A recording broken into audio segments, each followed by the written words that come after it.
This week on Empowering Midlife Wellness, I'm talking about continuous glucose monitors and particularly discussing this new product called Stelo, which is the non-prescription CGM. I'm wearing one right now, how it's worked for me and how it works for our patients.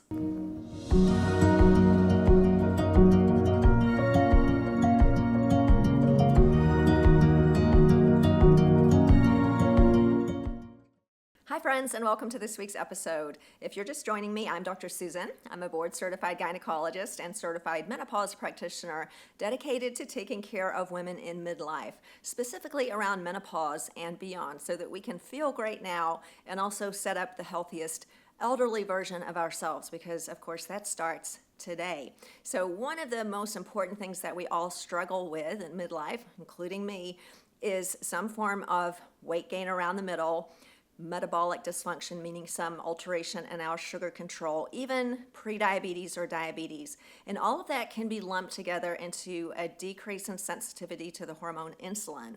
Most of you know by now about this condition that we call insulin resistance, and just the mere change in our hormones as we age around menopause causes us to be less sensitive to insulin. So insulin resistance in some form, somewhere on the spectrum, is normal in quotation marks for women our age. It's certainly not optimal though. Not only does it cause us to gain fat around the middle, nobody likes that, but it increases our risk of other diseases like diabetes, heart disease, Alzheimer's. So we really want to get our arms around that.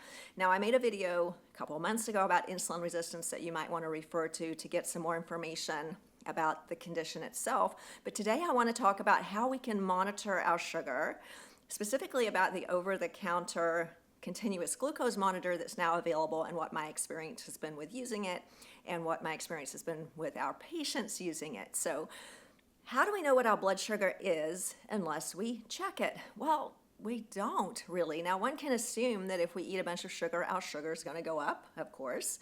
And if we don't eat sugar and carbohydrates, we will maintain a lower blood sugar. But when you go to the doctor, typically, we will check it fasting. Now, it's a really great idea to have your doctor check your fasting glucose, your fasting insulin, hemoglobin A1C, which is a measure of your blood sugar over the past approximately 3 months, as well as some other markers like your triglycerides, uric acid, to get an idea of what your sugar control is during the day. And another way to do it is just to check it multiple times during the day, and the way that can be done is with a continuous glucose monitor. So I am wearing one right now. You might have seen people in the community walking around with this sticker on the back of their arm. If you see that, that's what that is. They're wearing a CGM, or continuous glucose monitor. Until very recently, you could assume that patient was diabetic, because diabetic patients have been using these for years. And until just a couple of months ago, they've only been covered by insurance if you're diabetic and only been available by prescription. But we now have one that's available over the counter, so absolutely anyone can get one, and it's a really cool idea to consider if you're struggling with fat around the middle, or if you need some help and accountability, because I can tell you what, this thing acts as an accountability partner, and I'll talk to you about that. So I want to talk to you today about Stelo. I have no affiliation with Dexcom, the manufacturer of Stelo, but this is the, so far, only not by prescription CGM that's available. So several of my providers and I got them to try them out, and I want to talk to you about my experience with them today. First of all, let me tell you what happens when you wear this thing. So you get a little box like this. Inside the box is the monitor with a little device that presses it into your skin. So this is a little flat pad, as you can see, and underneath it, when you peel it off, it has multiple tiny thread-sized needles, which actually go into your tissue, not into a blood vessel, and is able to measure what's called interstitial sugar. It's not actually blood sugar, because this is not going into a blood vessel. It's going into the tissue itself. Studies have shown that the glucose level in the blood versus in the interstitial tissue is relatively similar. So it's a good proxy to blood sugar without actually getting into a blood vessel. Doesn't hurt to put it on. In studies done looking at patient perception, most people rate it a 1 out of 10 on a pain scale. When I put mine on, I generally didn't even feel it. It's like a little tiny pinch. And then it's covered with a sticker that should keep it intact for up to 2 weeks. So each of these can last as long as 14 days. Now, depending on your activity level, in my case, I'm lucky if I can get it to last for 7 because I swim and do a lot of exercise, but it's going to last a good long time, enough to give you a good idea of what your sugar is during the day.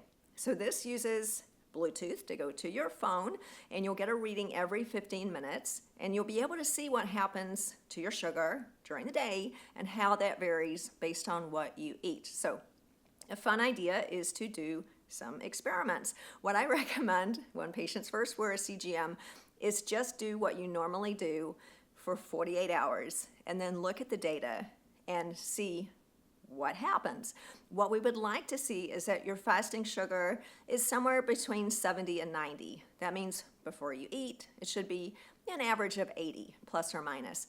After meals, within the first 2 hours after eating, we really don't ever want it over 140. Ideally, we would not want it over 120. So if you wanted to be perfect, we would have an average sugar of 100 with ranges from, say, 70 or 80 up to the 120s. If you're seeing sugars that are much higher than that, what we can do is backtrack, see what we ate, either eliminate that food or pad it with something that reduces its absorption. So for example, I did an experiment. I'll show you the result. I tried some of these things that we might think are healthy snacks. Now, have you seen the new Smart Sweets? They're quite delicious for those of us who love gummy snacks. I was pretty suspicious of Smart Sweets. I wasn't quite sure if you could eat a bag of candy and not have it make your sugar go up, even though it's made with stevia and other natural products. So I ate a bag of Smart Sweets. My interstitial sugar went up to 190 in the first hour. So,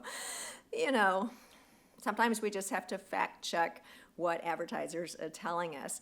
Now, a different occasion, I did the same thing, and then I went for a run. Well, it dropped much more quickly than it did when I did not do any exercise.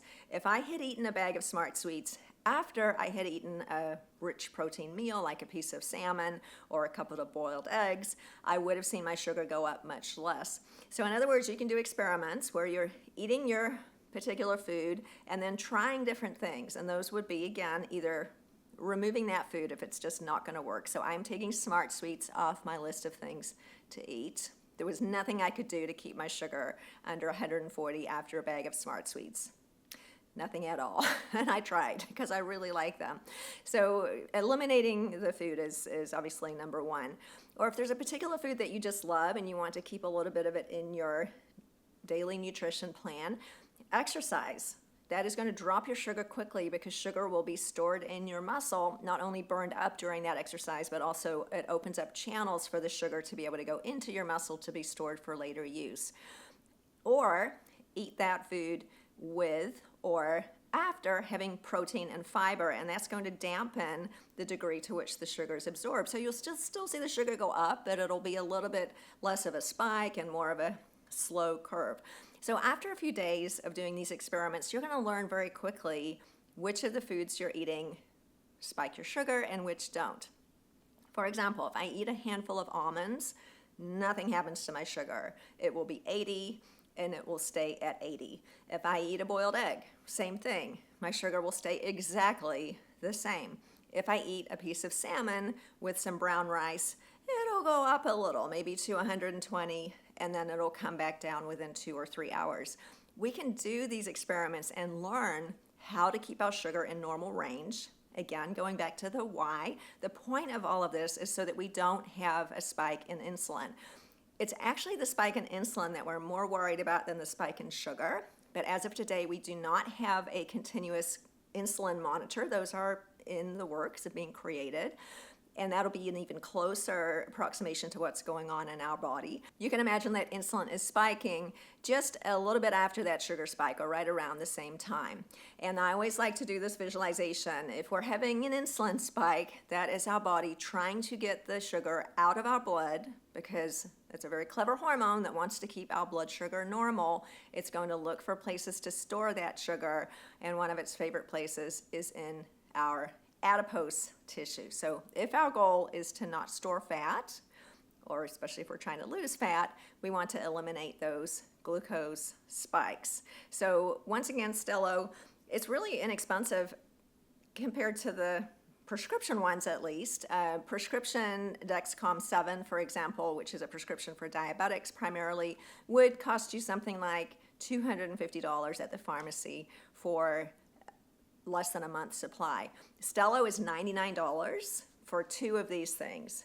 Now, they will last up to 30 days, as I mentioned in my case, more like 2 weeks, but we don't necessarily need to wear it forever. If you're somebody like me who's not diabetic, you might just wear it for a couple of weeks, and then you're going to learn those lessons well enough to apply them going forward. You'll just know what works and what doesn't.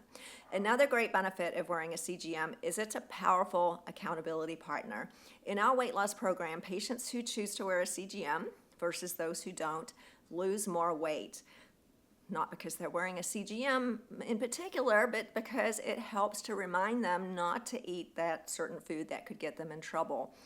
We all know that when we're being watched, we behave better, right? So in that way, it's watching you. It's going to send a message to your phone. In our case, our weight loss patients are going to be asked to show us that data. We're not going to judge you, but people always want to give us good data and be a good student.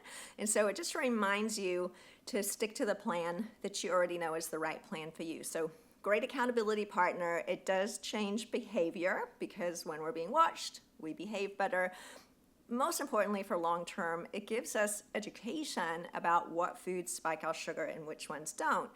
And going back to my experiment with Smart Sweets, there are countless healthy foods that are just a bunch of carbohydrates. For example, a bag of Smart Sweets has 40 grams of carbohydrates. Sure, it's not pure sugar, but your body doesn't actually know the difference when you eat it. So don't be fooled by these things. There are countless protein bars that have 40 or 50 grams of carbohydrates, plus or minus a ton of sugar. So now, granted, if you're eating protein with sugar, that will dampen the glucose spike somewhat, but give it a try. If you have some treats that you really like, not going to hurt you to play with your sugar for a few days while you're wearing a CGM to figure out what works. So just as a reminder, ideally we'd have your average blood sugar be right around 100. Maybe it goes from 70 or 80 fasting, less than 90, up to 120s at the highest, 140s at the very highest. And whatever you're eating, if it spikes it higher than that, don't eat it. Exercise, or eat protein and fiber beforehand and see if that dampens that spike.